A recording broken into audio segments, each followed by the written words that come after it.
Supreme Court in March recognized a person's right to choose death over life support.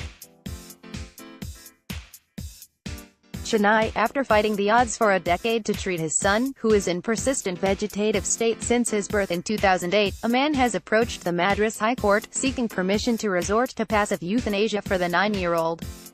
Arthur Mena's plea is the first of its kind in the country after the Supreme Court in March this year held that the fundamental right to life guaranteed under Article 21 of the Constitution includes the right to live with dignity till the end, and it, therefore, includes the right to die with dignity. The petitioner's son T. Parvendon also suffers from epileptic seizures, caused by a disturbance in the electrical activity of the brain, ranging between 10 and 20 times a day when controlled by medicines.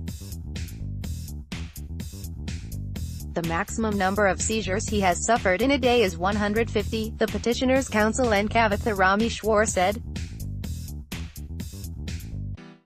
Admitting the plea, a division bench of Justice N. Karubakaran and Justice S. Bhaskaran asked the state to suggest a panel of doctors, who could give their recommendations to members of an expert committee to be constituted by the court.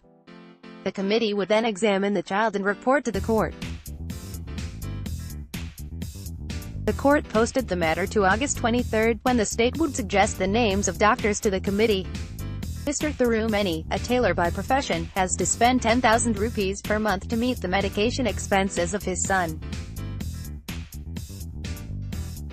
Advertisement. Since all the doctors he has consulted have concurred that there is no scope of recovery in such a case, the petitioner urged the court to permit him to withdraw all forms of food, nutrition and medicine to his son and smoothen his process of dying.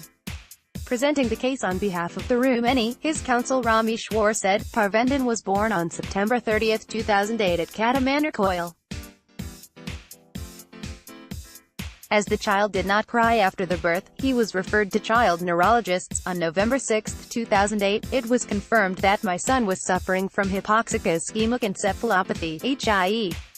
He is in a state of wakefulness without any awareness about himself or about anything in the environment. There is total motor disability and he cannot even sit, but he is in a supine stretched out position always.